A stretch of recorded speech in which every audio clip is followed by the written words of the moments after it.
Hi everybody, welcome. Today I bring you a run and review video for Nuclear Fit. Now if you don't know what Nuclear Fit is, or if you don't know what hybrid fitness competitions are, well hang in there, all of the answers to those questions are in this video. I will also be answering, is it good, is it bad, is it worth the money? I'll look at the pros and the cons. You'll also get to see me race the event and I'll be able to tell you all about it as we go through the video.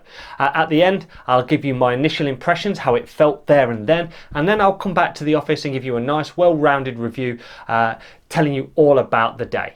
So, right, without any further ado, let's pick this up from site. Hi everybody, welcome. Today I am at Nuclear Races to take part, not in one of their wonderful OCR events like I do when I normally come here, but to take part in Nuclear Fit. Nuclear Fit is a hybrid fitness competition, a more sort of traditional format where you exercise, run, exercise, run, exercise. Now, there's a few subtle differences between Nuclear Fit and say some of the other functional fitness or hybrid fitness competitions out there. One, it's outside. Two, because this is a working farm, they have gone back to sort of their roots, their heritage, and they have themed the entire thing around farming. So a lot of the exercises are farming related. We're talking urns, we're talking plows, talking tractor tires, loads of things that are associated with farming. Which means that you can't necessarily train this stuff at a gym in the same way you would other functional fitness competitions. There's no rowers here, there's no ski ergs, there's none of that business. You have just got the sort of countryside, track and trail to do your runs on, and you come in and all of these stations are designed to sort of punish you, but in a farm style. So I'm very much looking forward. I'm going to take part in about 15 minutes. Hopefully I'll get some footage as we go around and then I'll be able to talk to you about each of the variant stations as I do them. Now, I've never done this before, so I'm very much excited to sort of get on with it and have a go. So one of the very first questions most people will have will be, what are the exercises? So we'll have a look at those now and we'll just run through them real quick. Okay, so if we take a look at the exercise zone, I'm going to start off with pointing out the core. This is a central conduit in which you can access the runs, but a gateway to each of the exercises itself. The exercise gates are numbered 1 to 6. They are in sequential order and go counterclockwise around the exercise zone. So let's have a look at each of the exercises. Exercise station 1. This is the wheel tire flip. Now this is 100 meters, 50 meters out and 50 meters back. The men have a 4-foot tire that weighs 83 kilograms and the women have a 3-foot tire that weighs 63 kilograms. Exercise 2, the farmer's urn hug. This is a cylinder with handles that stick out the side of it. The men's weight is 30 kilograms and the women's weight is 24 kilograms. You have to carry this for 150 meters. Exercise station 3. This is the plow pull. The plow pull is a sled with a TRX style handle. You're able to sort of wear it over your shoulders. The men's weight is 70 kilograms and the women's weight is 37 kilograms. And you have to pull this sled around a square course for 125 meters. Exercise 4. This is the milk churn carry. Now this is your straight up farmer's carry, but using less conventional weights. So you're using the milk churns, which is sort of buckets that are filled with gravel. The men's weight is 24 kilograms per hand and the women's weight is 16 kilograms per hand. And you have to carry these for 200 meters. Exercise 5 is the duck and throw. Upon entering the zone, you will pick up a rec bag and be immediately presented with 10 logs in which to throw it over. You must travel under the logs and the bag must hit the ground after each throw. The men's weight is 34 kilograms and the women's weight is 24 kilograms. After this, there is 100 meters carry until the end of that zone. Finally, exercise 6. This is the squat and lift. Now, when you enter the zone, you will be presented with your station. You must pick up the frame and knock out 100 reps. The only movement standards are that you must touch the bar underneath your bottom with each squat, and you must lock out with your arms at the top of each movement, keeping your hands in the red zone at all times. Once this is complete, you can scarper off to the finish line. So one of the questions I had before I did Nuclear Fit is, what are the runs like? What sort of footwear do I need? Well, I can show you now. So the runs look like this. You come out of the exercise zone and you head immediately downhill, and this is great. After you've come out of an exercise station, you're a little bit compromised. It is great just to sort of coast down the hill in active recovery mode, but at the bottom, obviously, you've got to come back up that hill, and it does this 2 or 3 times. It sort of switches back almost immediately, and you run back up on yourself, and then you go down the field and then back up again until you hit 1 kilometer, and then you have to hop over those 2 fences in order to get back into the exercise zone. This is the part of the video where I show you my race day. The race starts by going into this sort of tent with a curtain. It's all very mysterious, it's all very exciting, and then the shutters start to lift up. There's some voiceovers that give you sort of a hype before you start, and you've got MC Rob there, and he gives you a 3, 2, 1, go. At this point, I just want to point out 2 particular people that they're running past. The guy with the shirt in the front with the baseball cap, that's Warren, and the guy in the fluorescent yellow vest with the sunglasses, that is Gavin. These are the 2 guys that are closest to me throughout the race. So after the first kilometer, Warren has left us for dust with regards to running, and he's hopping over these 2 fences before you come back into the exercise zone, like they're not even there. You can see just how far Gavin and myself are behind Warren. He's very sprightly and obviously an incredible runner. So as you watch this, Gavin just hops over this. I'm not quite as bouncy as Gavin is, but I get over this fence without too much bother. Now, as each run passes, these fences just get a little bit in the way, and you get a little bit slower at them. So this is us coming now into the exercise zone.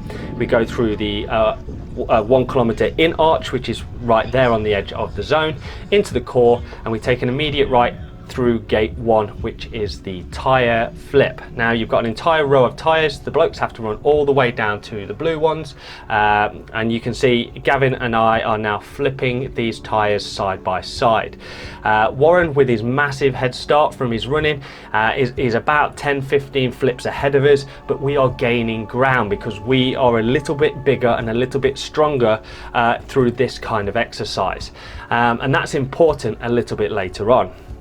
So I counted these flips. There was 30 out and 30 back, so it's 60 for each time you go through the tyres, which in fit is only the once, but it's well worth knowing that that's about 60 flips. A little bit of advice: with every flip, give it a good push, because you gain a few more inches, and that's maybe 1 or 2 less over the entire course of the flips.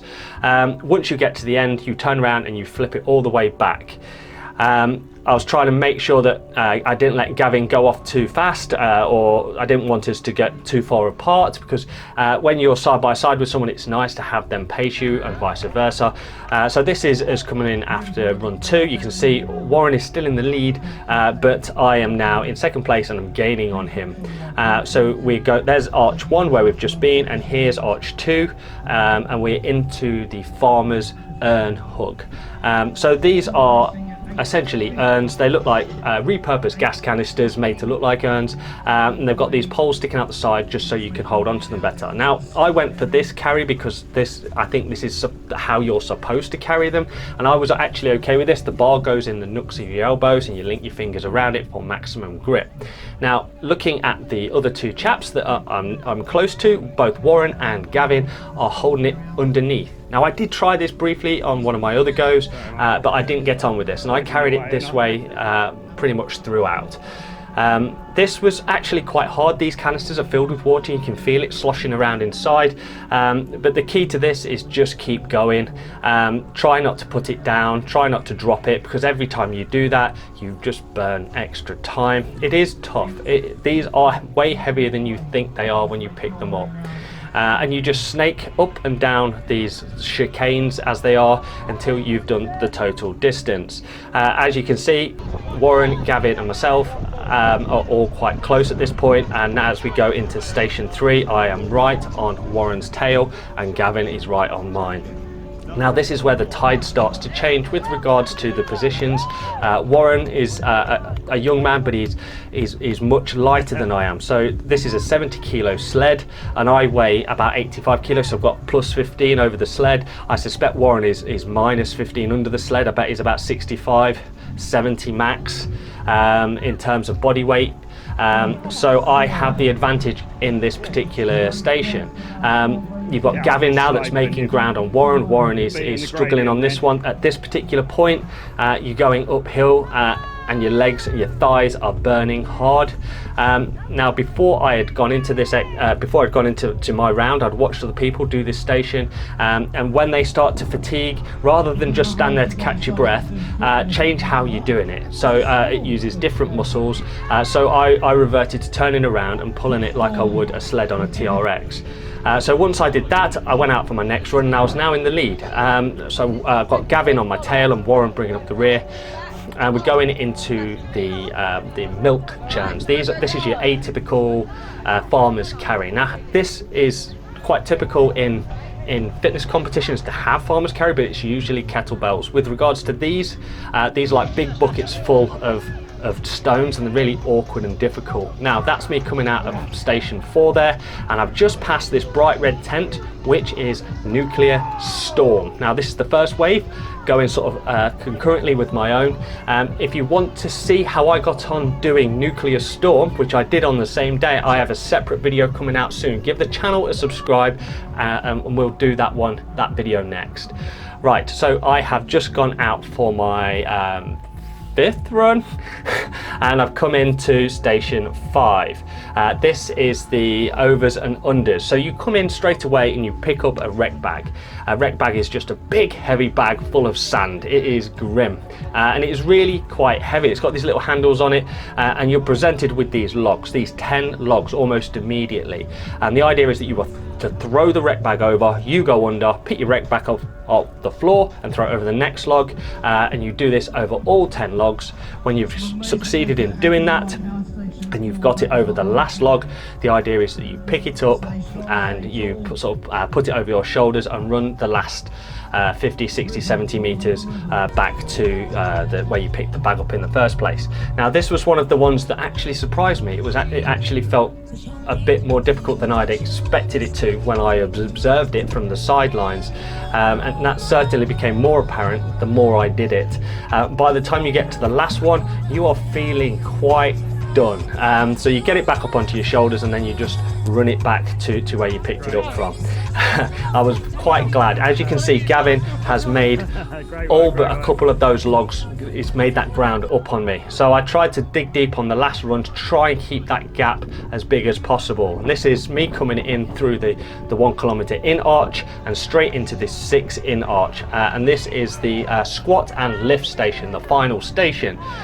So you find which marshal is going to be doing yours, you pick up the frame, you hold it above your head, you put your hands in the red marker zone, and the idea is that you squat down so that your bum or back of legs touch the bar, the yellow bar, and you have to go to full extension lockout at the top of the movement.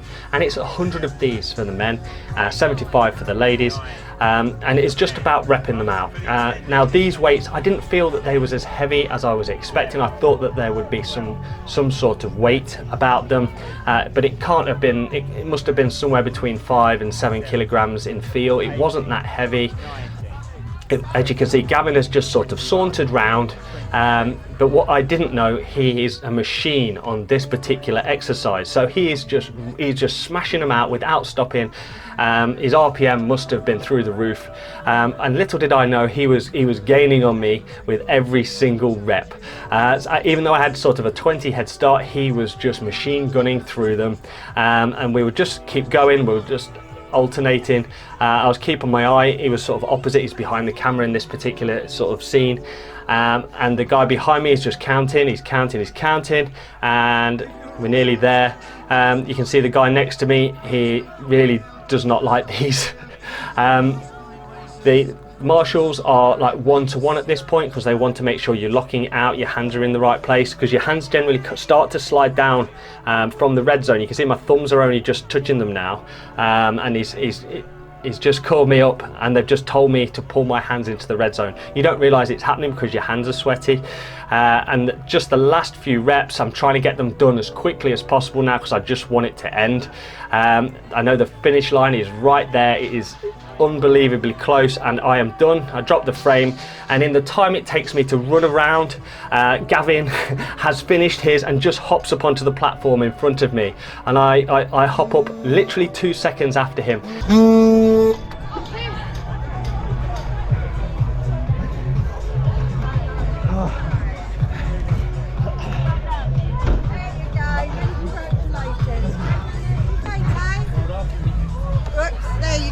Congratulations. Go down there, okay? 46 minutes. Not bad at all, not bad at all. Great work. Not bad, not bad. So I have just finished Nuclear Fit. Now, initial impressions, sort of straight off the bat, it is a really good race. And it is a really mixed spectrum of disciplines. They've kind of mixed together a bunch of stuff.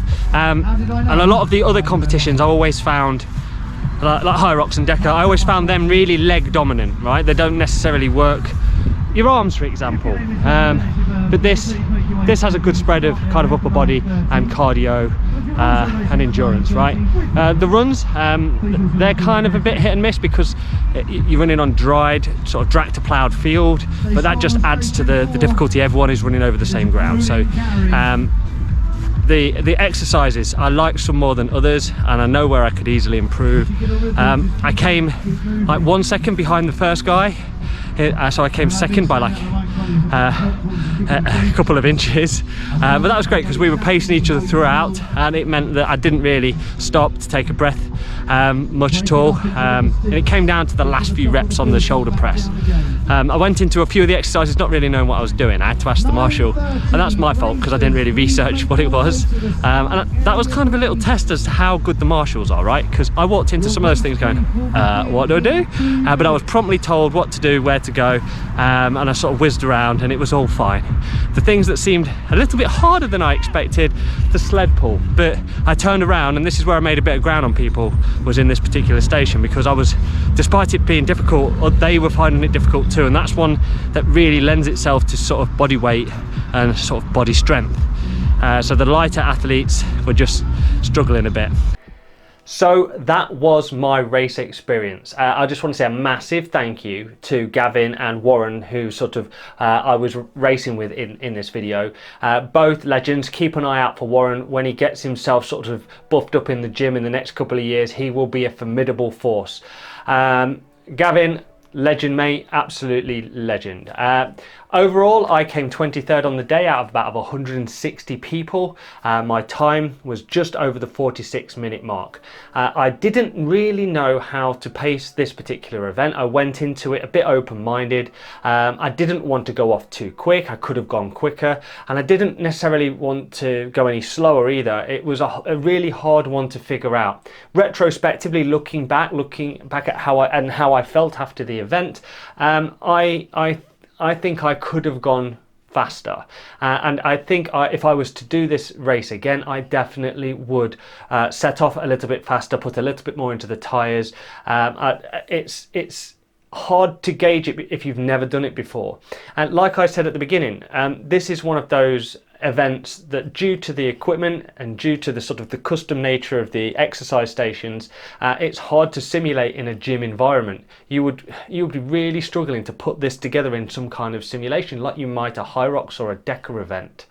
So yes, let's talk about the organisation. Let's talk about Nuclear Fit themselves. Well, this is a very slick operation, and this comes from over a decade of running OCR events on the other side of the farm. And this shows they already have the timing technology. They have tweaked it and moulded it into this fitness event, and it gives you all of the data that you're used to getting from say like things like Hyrox, for example. So you get your times in each station, you get your running times, and you even get the times that you spend in the core. So and then it all adds up and you get your final time. Now, this brings me on to a bit of a wobble about it, and it's not a criticism. It's just a fact. If you were to try to compare times like for like against, say if I went back next year and tried to compare my time against next year's, I couldn't necessarily do it like for like, because next year it could be raining. Next year it could be a heat wave. Unless you get two identical weather days, it would be almost impossible to compare the two times. And I think this event takes itself much less seriously. It's about having fun, enjoying fitness, getting out amongst sort of similarly minded people who are just there to better themselves. It's not necessarily about time, shaving seconds off. It's not like deadly serious. It's about enjoying your body and seeing what it can do.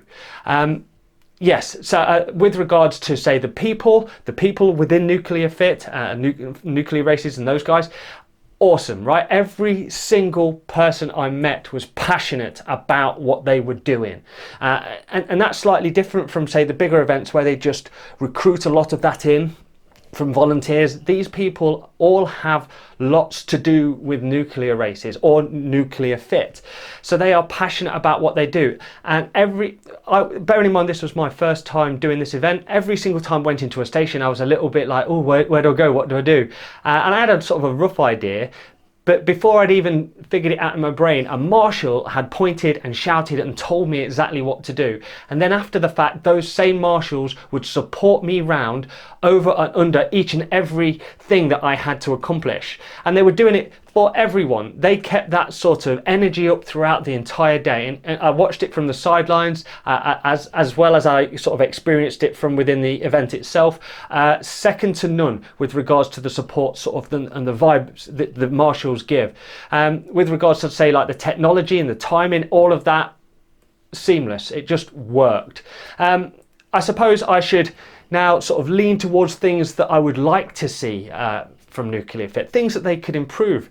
There's not huge amounts of things, and some of this is just personal preference. I would like to see a more sprint finish type finish line. Just this clambering up onto boxes thing, it takes that kind of sprint finish out of it. You sort of run up to a box, have to get onto it awkwardly. I like that kind of run over the finish line feel.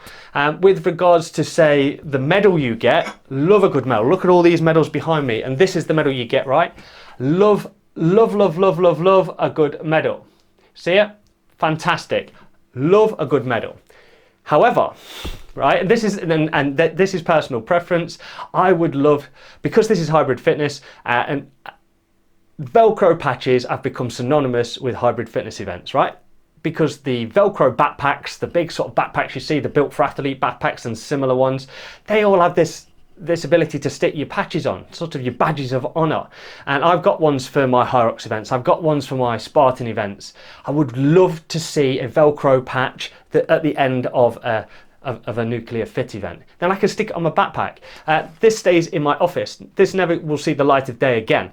A Velcro patch would follow me around on my backpack, free advertising, and it tells the world that I am doing other hybrid fitness events other than Hyrox and Deckers. So yes, that's something to consider. I think how I felt after this particular event, I was surprisingly okay. I was decimated after I did my first Hyrox. In fact, I'm decimated after I'd done every Hyrox. When I came off of this event, and it probably, because I wasn't going 100% at it, I didn't feel too compromised. So I think it's a difficult one because everyone is at a different level of fitness. I didn't necessarily feel absolutely devastated, and I think that's okay. And this brings me on to where I would position Nuclear Fit in, say, the hybrid competition-o-meter. If you think of sort of Deckers, Spartan Deckers, as being about a 20-minute event, 25-minute event, I'd sort of compare that against, say, a 5K, right? Hyrox, say an hour, 20 minutes. I'd say that's like a half marathon.